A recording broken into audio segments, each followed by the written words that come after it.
setiap arc 30 karakter itu selalu muncul. Dan emang diniatin semuanya digarap satu persatu.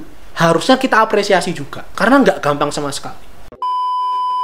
この番組はご覧のスポンサーの提供でお送りします。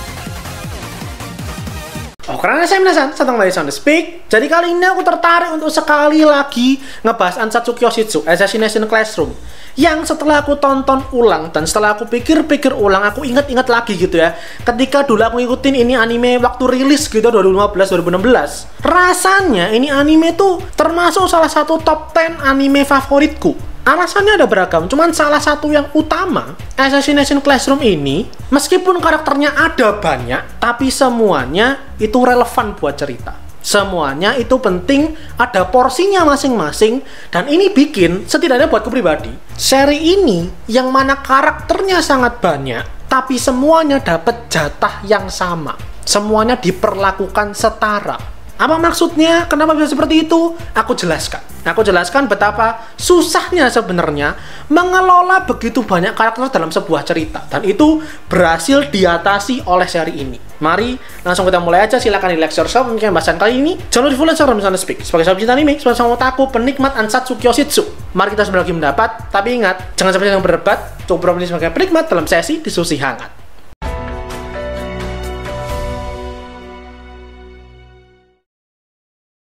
Aku yakin kamu tuh sama kayak aku, yang nonton animenya tuh udah ratusan judul gitu, ratusan seri semua udah dibabat, terutama anime School Life. Era-era 2000-an sampai 2010-an awal tuh berjibun banget, menjamur sekali anime latarnya sekolahan. Nah, kalau kamu perhatiin, kebanyakan anime School Life itu pengelolaan karakternya jatuh ke dua kategori. Satu, sepanjang cerita, sepanjang seri full dari awal sampai akhir, ini kan sebenarnya sekolah tuh ada banyak gitu ya. Muridnya ada ratusan, mungkin ribuan. Tapi fokus ceritanya cuman ke karakter-karakter utamanya doang. Mungkin cuma 4 sampai, I don't know, mungkin 8 gitu lah, 4 sampai 8 karakter doang. Atau yang kedua, tipikal ceritanya adalah ada karakter utama satu. Di arc yang pertama, dia dipasangkan dengan karakter pendamping A. Di arc yang kedua, dipasangkan dengan karakter pendamping B. Di arc selanjutnya, mungkin nanti gabungan A sama B karakter pendampingnya. Jadi ganti-gantian seperti itu.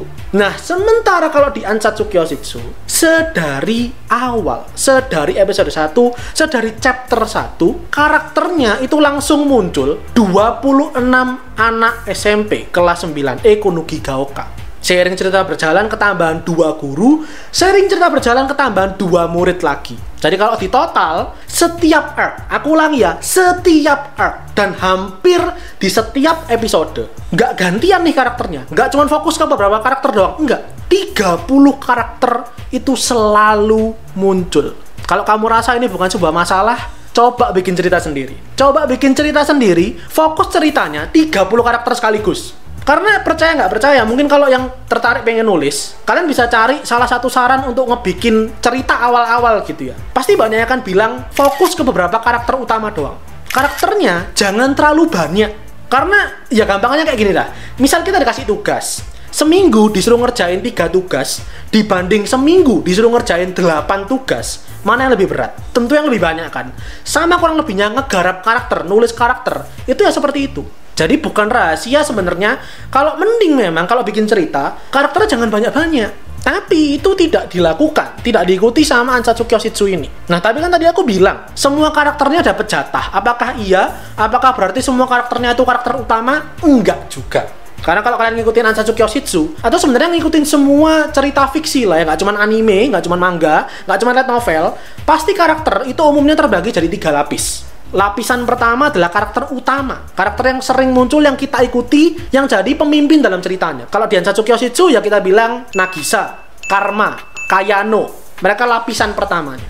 Lapisan kedua adalah karakter supporting yang cukup sering muncul dan ngebantu atau di sisinya karakter lapisan pertama. Kalau di Ansatsu Kyoshitsu, misal kayak Sugino, misal kayak Kanzaki, misal kayak Terasaka, itu lapisan yang kedua. Lapisan yang ketiga, ini biasanya, yang kalau di seri lain, itu cuma jadi pelengkap doang. Cuman pokok ada, pokok kelihatan kelasnya rame, pokok kelihatan sekolahnya rame, tapi nggak pernah disentuh apapun. Lapisan ketiga ini yang cukup jarang dapat spotlight. Kalau di Ansatsu Kyoshitsu, contohnya misal Chiba, atau Hinata, atau Sugaya, atau Hara, atau yang lainnya, yang berarti menunjukkan karakter-karakter lapisan ketiganya itu dibiarkan muncul ke dalam cerita, dibiarkan bergabung, membaur dalam cerita. Silakan cek kalau kalian menonton ulang 22 episode di season pertama sama 22 episode di musim keduanya. Silakan cek di semua momen-momen penting 28 murid kelas 9E itu ada semua,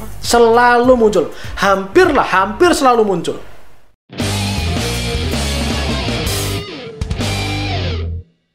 Video ini sekali lagi disponsori oleh Sushiro, platform nonton anime pertama di Indonesia. Pengen nonton Ansatsu Kyoshitsu musim pertama, musim kedua? Ada. Jangan khawatir, anime-anime lainnya, anime-anime seru di akhir tahun 2022 banyak. Kedepannya bakal ada lebih banyak lagi update-update anime keren lainnya. Dan selain galeri animenya yang cukup banyak, yang lebih penting adalah harganya terjangkau. Harganya sangat ramah di kantong. Kalian pun bisa bayarnya pakai apapun gitu ya. Metode pembayarannya banyak. Mau pakai pulsa pun bisa, apapun providernya. Dan jangan cuma berlangganan sama nonton di Sushiro doang, tapi juga main-main, juga follow Instagramnya Sushiro. Main ke media sosialnya, ikuti gitu ya, karena ada begitu banyak konten-konten menarik, ada banyak kuis berhadiah tiap minggunya.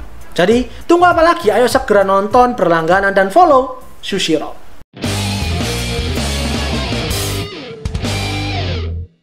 Tetapi apakah itu cukup? Apakah karena karakternya sering muncul doang, sering kelihatan mukanya, atau mungkin ada ngomong beberapa dialog gitu, maka otomatis karakternya dapat jatah yang pas, karakternya dapat spotlight yang tepat? Bukan juga. Kalau cuman gitu doang, ya karakter lapisan ketiga atau lapisan keduanya ya sama aja, cuman tim hore doang, pelengkap doang. Nah, yang menarik kalau di Ansatsu Kyoshitsu, karakter lapisan belakangnya ini itu juga diberi treatment layaknya karakter utama. Layaknya membuat sebuah karakter yang diseriusin. Gimana sih? Apa sih rumus bikin karakter apa coba? Rumus bikin karakter itu kan kalau simpelnya, basicnya itu kan cuma 3 unsur sebenarnya. Desain, watak, momen. Kita bikin desain karakternya seperti apa, kita tentukan watak karakternya seperti apa, kita berikan momen yang memvalidasi desain sama wataknya ini tadi. Misal kita mau bikin karakter Yakuza, maka dari desainnya ya udah kita bikin karakternya bajunya hitam-hitam, ada tato naga atau tato harimaunya, mukanya ada codetnya. Terus wataknya kita bikin karakternya keras, karakternya pemarah, karakternya senggol bacok. Terus nanti kita kasih momen yang menunjukkan kalau ini orang memang anggota Yakuza atau pemimpin Yakuza. Ya kan? Sederhananya kan bikin karakter tuh kayak gitu kan. Nah, kalau karakter-karakter yang cuma pelengkap doang, karakter yang di belakang-belakang doang, di seri lain, itu cuma mentok di desain. Nggak dikasih watak, nggak dikasih momen. Karena mereka cuma ya ada untuk melengkapi doang. Cuma tim hore doang. Tapi di Ansatsu Kyoshitsu, karakter-karakter seperti ini, itu juga dikasih watak, juga dikasih momen. Mereka yang bukan karakter utama kayak si Nagisa atau Karma, punya identitas juga. Kita tahu, oh ada yang tukang makan. Kita tahu, oh ada yang anak motor. Kita tahu ada yang murid teladan jago kimia. Kita tahu ada yang jago baseball. Kita tahu ada yang jago merakit. Kita tahu ada yang jago robot. Semua karakter-karakternya dapat treatment yang sama kayak karakter utamanya. Sehingga akhirnya kita nggak cuma pernah lihat doang, setidaknya kalaupun kita nggak akrab itu dalam artian kayak sama si Nagisa, kayak si Karma, karena mereka sering muncul dan mereka tuh spotlight utama cerita, kita akrab dengan mereka. Tapi kalaupun kita nggak akrab, setidaknya kita kenal. Kalaupun kita nggak kenal, setidaknya kita tahu. Semua karakternya tuh ada warnanya tersendiri. Peribahasa kalau di Indonesia tak kenal maka tak sayang, itu beneran dilakukan, beneran ada di anime ini. Dan imbasnya apa? Imbasnya tuh kedua momen penting dalam ceritanya. Dua momen itu adalah satu waktu Civil War. Waktu Civil War, semua anak-anak kelas 9E Kunugi Gaoka, ada 28 saat itu, mereka semua memilih pihak. Mau gabung tim Karma atau mau gabung tim Nagisa. Nah, untuk beberapa menit, kita dikasih fokus ke semua karakternya satu persatu. Ketika mereka memutuskan memilih pihak yang mana. Nah, karena mereka tuh tadi muncul ke dalam cerita, selalu muncul dalam cerita, terlibat dalam segala arc, segala episode, dikasih momen untuk menunjukkan karakternya itu seperti apa. Kita tuh jadi nggak asing sama mereka. Kita kenal, kita tahu. Oh, si karakter ini ngedukung Karma. Alasannya karena apa ya? Oh, karakter ini setuju sama Nagisa pengen nyelamatin Koro Sensei. Karena visi misinya dia apa ya? Kelihatan, ada alasannya, ada jelas. Coba kalau enggak, kita akan bertanya-tanya, ini karakter siapa? Dia ngedukung Karma. Ya alasannya apa? Kenapa? Kita nggak pernah dijelasin. Kita nggak tahu, pokok tiba-tiba join aja. Banyak anime itu kan kayak gitu maksudku. Lagi-lagi, pokok supaya rame, pokok supaya banyak karakternya. Tapi nggak pernah dielaborasi dalam.